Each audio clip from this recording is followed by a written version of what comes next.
Imagine being told that you won't survive without a new heart, or you won't ever see again without new corneas. Imagine knowing that your entire future depends on somebody else donating those organs, but that the chance of that actually happening is extremely slim. That is the reality for thousands of South Africans who find themselves living suspended lives, waiting for an organ that might never come. Around 4,000 people are on the waiting list at any time. Yet less than 1% of South Africans have registered as potential donors. If it was you or your loved one, wouldn't you do anything you could to change those odds? Welcome to A Gift of Life, a podcast series that examines the subject of organ donation in South Africa and asks what we can do to improve the chance of a second chance for those patients. I'm your host, Pippa Hudson, and over the course of this series, I'll be sharing stories of organ and tissue recipients, donors and their families, as well as the doctors, transplant coordinators and other professionals who help turn one family's tragedy into another family's greatest hope. I hope we'll address many of your questions around organ and tissue donation and perhaps inspire you to sign up as a donor yourself. In today's episode, we want to reflect on the experience of the organ donor and their family. As we've heard in previous episodes, in some kidney and liver cases, a living donation is possible. But for the majority of cases, the decision to donate is one made after death, approved by a family in the midst of bereavement. I hope today's two case studies will shed some light into the deeply personal decisions that play out in both of these kind of cases. First up, I'd like to introduce us to a living kidney donor. Joining me today is Jody Jacobs, who's a former colleague of mine, a young journalist who's forged an impressive career in broadcasting. And these days, he's based in New York City, where he works as a foreign correspondent covering the United Nations for independent network Feature Story News. Jody, was organ donation something you'd ever thought about before your cousin became ill? Had you had any interaction with the concept? Absolutely not. It's not something that we spoke about in my family. It's not something that I had even spoken about within my friendship circles either. There was never ever these conversations that happened until the time that my cousin then needed a kidney. Did we start the conversation? Now, before we talk about how that changed, tell us a little bit about your relationship with your cousin before they got ill. So my cousin and I have got a long-standing relationship that goes back many, many, many years. He's much older than what I am, or not much older, but I mean several years older than what I am. He grew up as a mentor. He grew up as somebody that had always been around. So we've always had a really good relationship. I have an excellent relationship with his family, with his wife, their kids. We are a very close-knit family. And so, I mean, Jerome was the one that even took me to school on the first day. Oh. My parents decided back in the early 90s that they are rather going to opt to go and see Sun City, on the eldest child's first day of primary school. So they opted to go on holiday, and Jerome was actually the one that had been there preparing me for school, and he drove me to school on my first day. So our relationship has always been a really, really close one. Okay, so obviously there is that depth of connection between you before the concept of transplants arises. How old were you at the point that Jerome started experiencing health complications, Jody? I would say in my early 30s. Okay. When Jerome started the health complications. But prior to that, Jerome has always been sick, and we'd always known Jerome to be the one cousin who would be from time to time in and out of hospital. I never knew about the extent of the kidney damage until much later in life. Now, at what point, Jody, did medical teams say to your family, Jerome needs a transplant and the best possibility of finding a match is going to be among one of you? When did that happen? So Jerome had gotten really ill about a year before the transplant took place. Wife had then told me that we are at this point now. Yeah. Doctors have told him that he now needs a transplant. He needs a kidney. He'd already lived with only one kidney at that stage. And the last kidney that he had, it wasn't functioning anymore. Right. We went onto the kidney list and we realized that this is going to take a considerable amount of time. And there was a lot of emotions within the family. There was also a level of optimism because then the conversation around kidney donation had started, and Yeah. kidney disease, the conversation then started. His direct family, they were the first people to start getting tested. Mm-hmm. His wife, his kids, to see if any of them were an eligible match. At this point, we were living in two different cities. I was living in Johannesburg at this stage. They were in Cape Town. And I immediately called his wife and I said, I've given it some thought, and I think that I also want to be tested. And so off I went, and I went to go and do the initial blood test and sent it through. And probably about a week later, I got word that I was a possible match. Okay. At this stage, his son had also, his son was fairly young at that stage, and he had also been a positive match. And so the conversation around who would donate the kidney then started. I had said to them that I feel that I would be better suited, given my age, to donate my kidney than to put Tristan through this. Wow. And so we had that lengthy discussion, and it was very emotional. I mean, there was lots of tears. We had a family meeting. My parents eventually, once understanding it and understanding the process, were a lot more accepting of it. Okay. My father and Jerome grew up like brothers, so they were exceptionally close. Mm-hmm. And so for my father, it was also quite an emotional journey, because he knew that he wanted to save Jerome's life, but never, I don't think at any stage in his life did he think that it would come to this, that his own son would then be the one who would end up being the person to save Jerome's life. Yeah. And you can understand the concerns they would have had about the impact for your future, Jody. I mean, did you question that yourself? You were relatively young. Did you worry about what the impact would be, that this might curtail your ability to live the kind of carefree life you were enjoying at that point? I think it did. I think it crossed my mind a few times. But, once I got into it, Pippa, it was no longer only about me.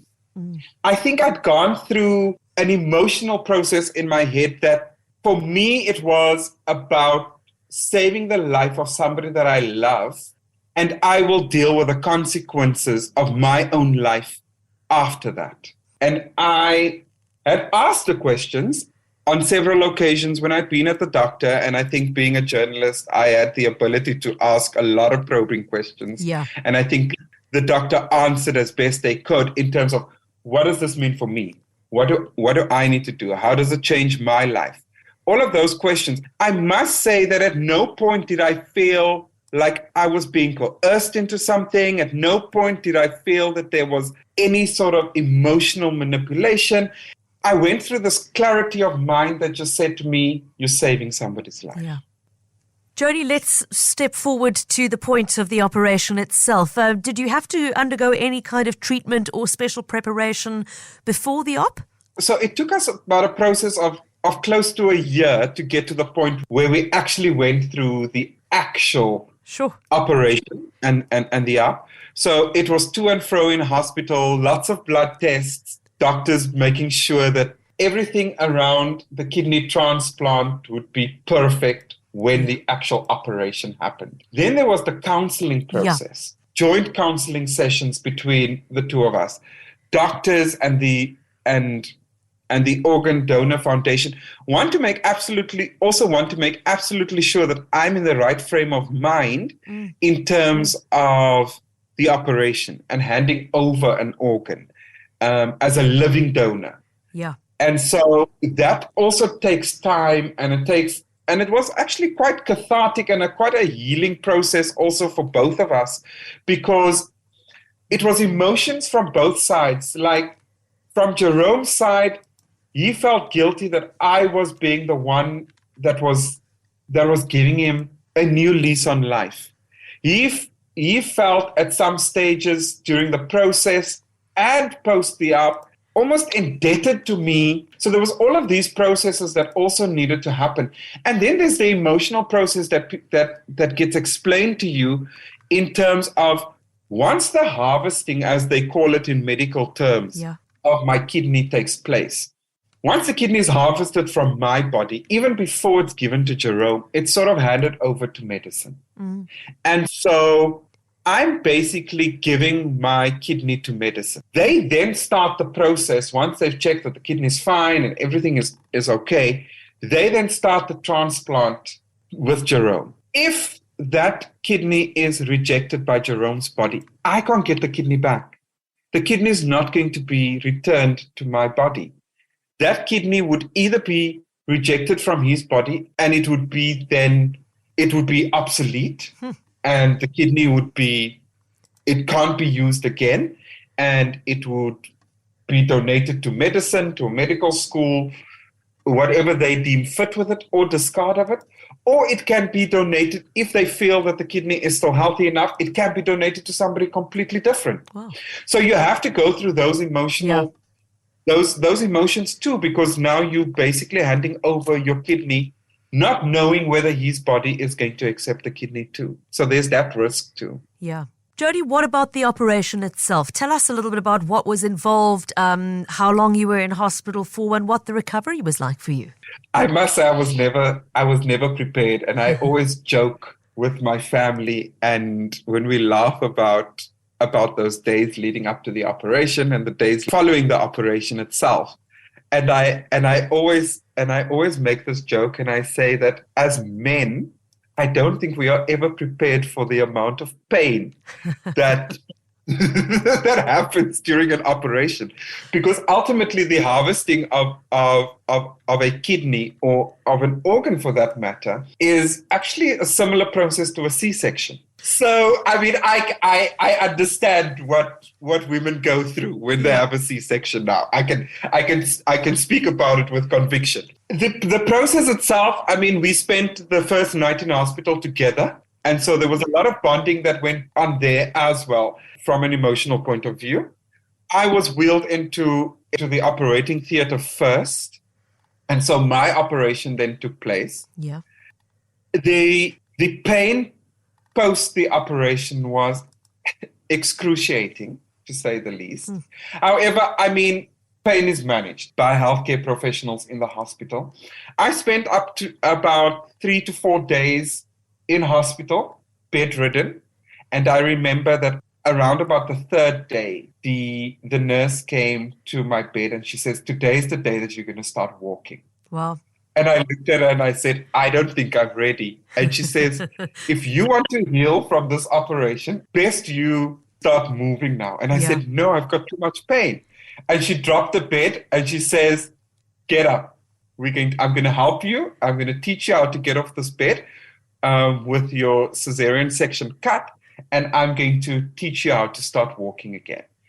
And with a lot of pain and a lot of tears, I got up and I started walking in the hospital. And that was also the first time that I then got the opportunity to make the long walk to the ICU, where Jerome was then recovering in, and being able to see him for the first time after 3 days. Oh. And then I think it took about 4 to 5 weeks for me to be fully mobile again.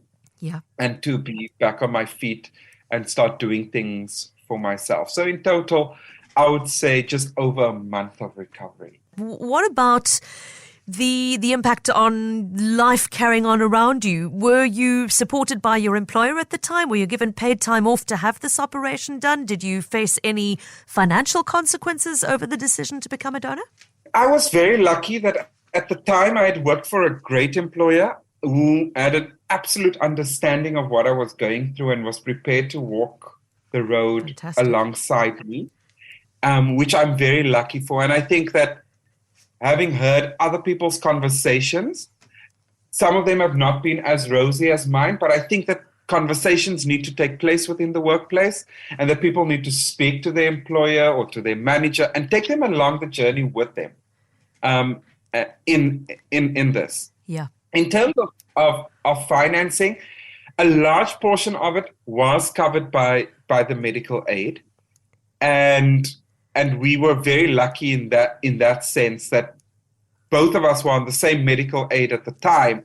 However, there is a convergence of medical aid when it comes to an or procedure like this, Yeah. where the recipient's medical aid would then start covering a lot of the latter part of the cost. So Right. the costs sort of leading up to the operation and the operation itself, the recipient's medical aid then starts kicking in terms of making the financial contributions and paying those bills. Of course, we all know how medical aid schemes work, and there are instances where we had to pay out of pocket for blood tests, or where Jerome had to pay out of pocket for blood tests.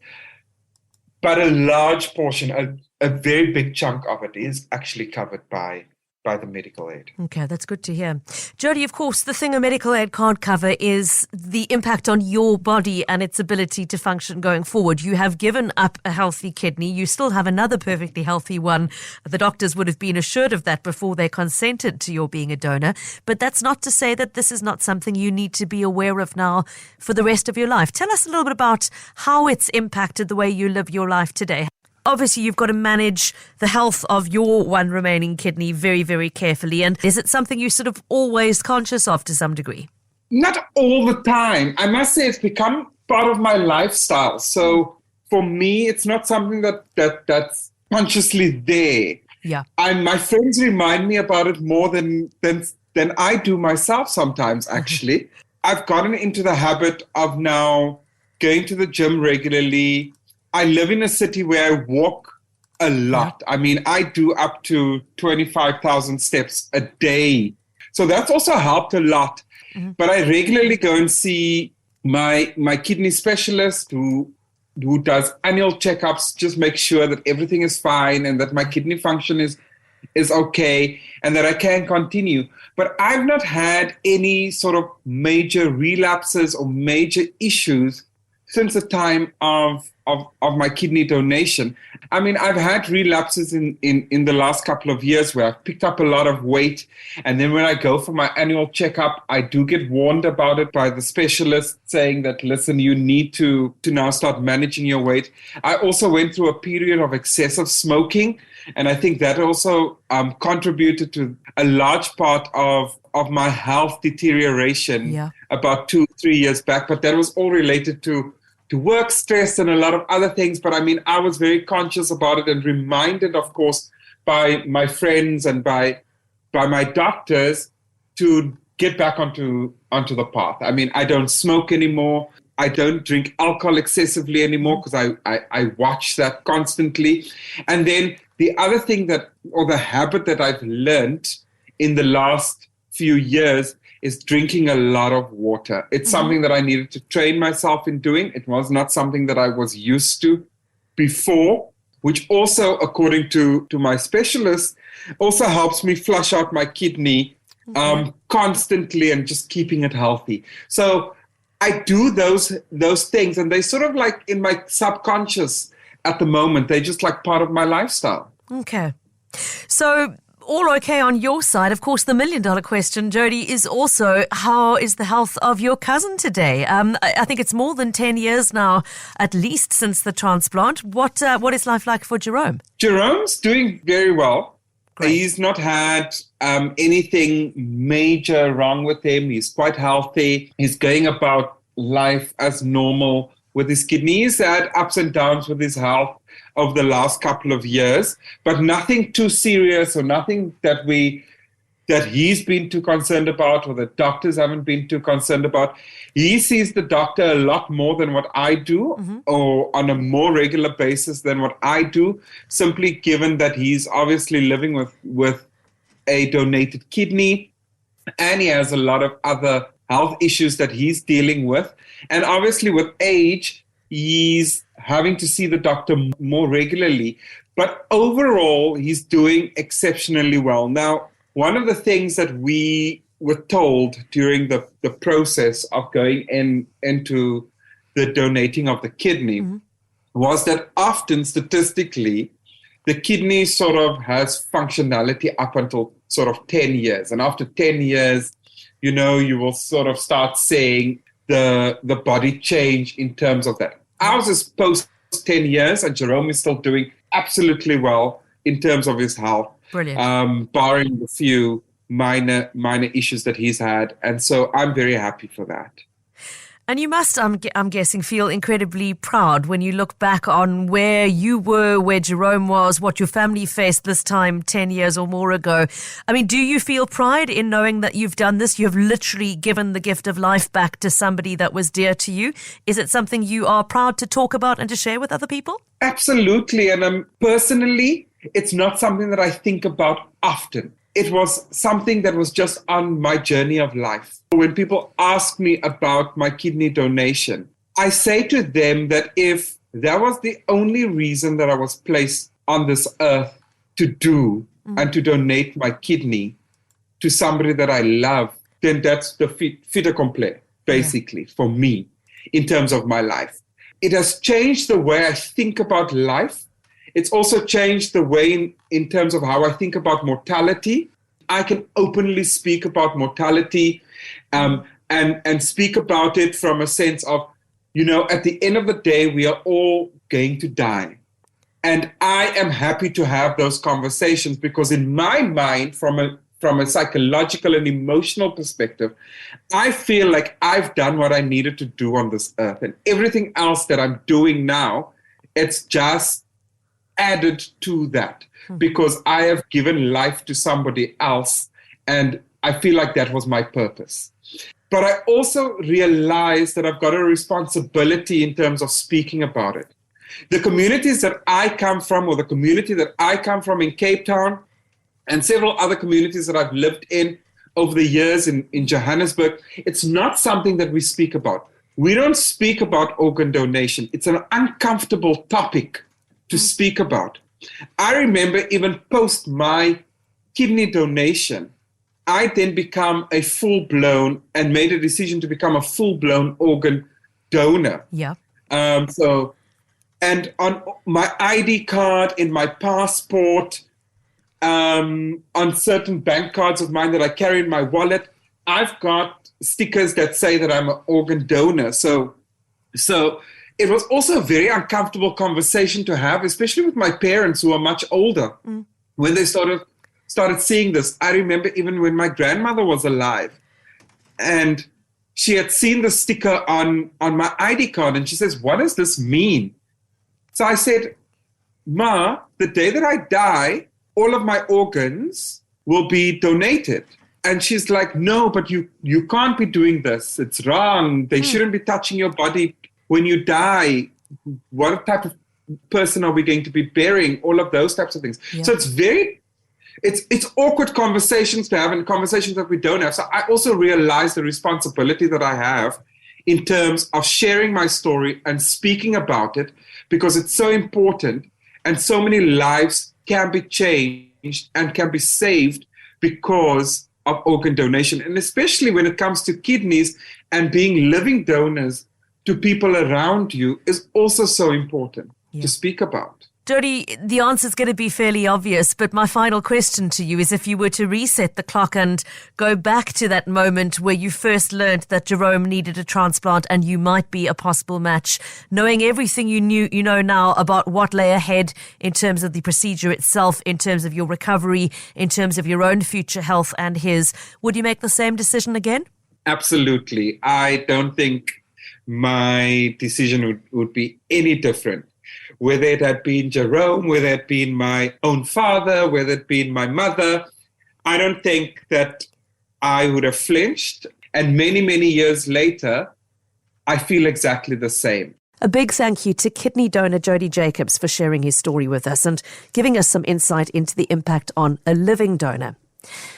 This next story, though, is a much harder one to listen to because it is a donation that happened in tragic circumstances after the loss of a life just poised on the brink of adulthood.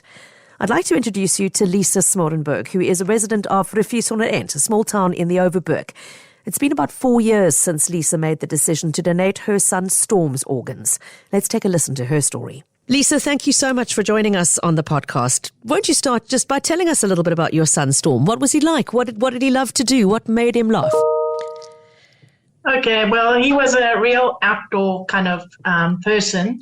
He loved making jokes and laughing, and he loved adventure. So we enjoyed camping and wildlife and photography and the sea and swimming. And he was generally a very outdoor, happy kind of person. He did life saving at Stillby. He was a lifesaver, and he was a medic at school. So he enjoyed helping people. That's why, it was quite an easy decision eventually. But he was a very helpful kind of person, and outdoors, he wanted to be out. He was the happiest there. And an adrenaline. He loved adrenaline. Anything, anything with an adrenaline, he was there first in line to take part. He sounds amazing. Lisa, he was a matric, I believe, at Oakdale Agricultural High School at the time of his accident. Did he know yet what he was planning to do with his life after school? Yes, we had already organized. He was going to do a apprenticeship. He decided it's in this day and age, people that could work with their hands always would have a job. Yeah. So he was planning on doing electrical and plumbing, but he was going to start with the electrical. So I'd organized that he join a company that was connected to a college and do in-house training. Yeah. But he never got the opportunity to do that, Lisa, because in August of 2019, an accident that changed your life forever and ended his life. Won't you tell us briefly what happened? It was a freak accident. I believe it was a freak accident. Yeah. He was on his skateboard and he was at school because he was in the hostel. So he was going to the hall to write an exam. And it's flat. Oakdale, if anyone has been to Oakdale, it's flat. Mm-hmm. They have got bumps in the road now, but then it was still flat with a couple of turns, and you can't go very fast on a skateboard flat. Yeah. And he fell and hit his head, and he automatically went into a coma, and he never recovered from that. So it was just huge brain trauma. Yeah. And absolutely devastating for you. I'm so sorry for your loss, Lisa. Before this accident, had you ever had a conversation with Storm or within your family about the idea of organ donation? Is it something you talked about at all? Yes, we talked about it because you always make plans for your life if something happens to you. You never really think to make plans for your children. Yeah. And I told him that if anything did happen to me, this is what I wanted. If they could use my organs, they must use my organs, and they must cremate me. So just so that he knew, we had this conversation when he was about 10 or 12, when he could understand a little bit more about what happens and how things happen. And he immediately told me then that he also wants that to happen to him if anything happened. But you don't really pay too much attention because, you're more concentrating on looking after him if something happens to you. Yeah. I would imagine, though, Lisa, that it did make the decision you had to make a little bit easier to know you'd had the conversation, you had an idea of what his wishes would have been. So it wasn't coming completely out of the blue, putting you on the spot at a time of immense trauma and grief to have to suddenly decide what would he want. You knew the answer. You knew what he wanted because he'd already articulated it to you. Did that help when the medical team first came to you and said, Storm actually is a suitable candidate for organ donation, and will you consider it? Yeah, it's because it's not something you actually think about when you're in the situation. You're just thinking, let's get him better and stuff. And then when the doctors did come to us and gave us the choices, because there were a couple of choices, we could have left him on the machines, or we could have switched off the machines, and then the third choice was organ donation. So I was actually very grateful that the doctor did suggest it, because in that trauma situation, you don't really think about it. Yeah. So I was immediately for it, because I knew we had discussed it and I knew that was happening, but it wasn't just my decision because Storm's dad was also there, and I wasn't too sure how he would react to it. But I think there was somebody whispering in his ear that day And that we went one side, and we hadn't even opened my mouth yet to ask, and he said, let's do it. So I said, well, let's go now. It sounds very crude or whatever, saying it the way I said it, but I knew that was what he wanted. And if I had the positive from his dad as well, then I was going to use that situation so that he could continue helping people. And honor what you knew. Yeah, honor what you knew his wishes were. Now, Lisa, tell us a little bit about what the process actually involves. We've heard several guests in this podcast series talk about the crucial role of the transplant coordinator, and we will be speaking to one of them later.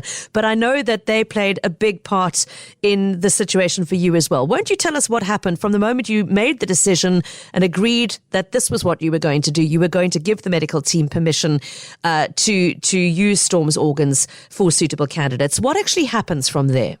Okay, then they bring you a lot of forms. A lady comes and she sits with you, and she helps you fill out the forms. It's like a little book that you have to fill out with all the information they need. Unfortunately, the book at the hospital was a bit out of date, so I had to go through it a second time the next day when the organ donor team arrived. But she basically explains to you everything, how it's going to happen and when it's going to happen. So she told me that the team, they're putting a team together, and they would be here the next morning. They would keep Storm on the machines until then. They basically monitor him the whole night and keep his body warm at the right temperature. And then they said that they'll come and take him. It's difficult talking about it.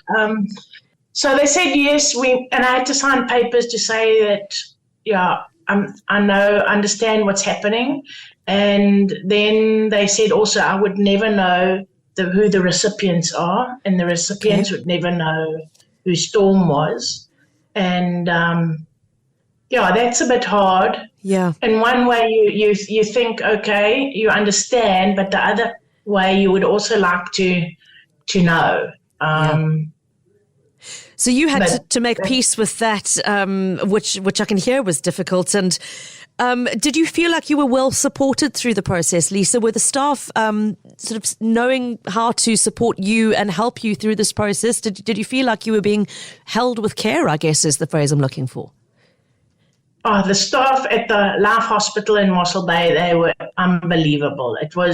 They were like almost carrying me there on their hands. It was, they were 100% behind me, looking after me, sorting everything out. I mean, I had a chair next to him. I slept next to him that night. No, they supported me 100%. That's wonderful. Which of Storm's organs were donated, if I may ask, Lisa? Both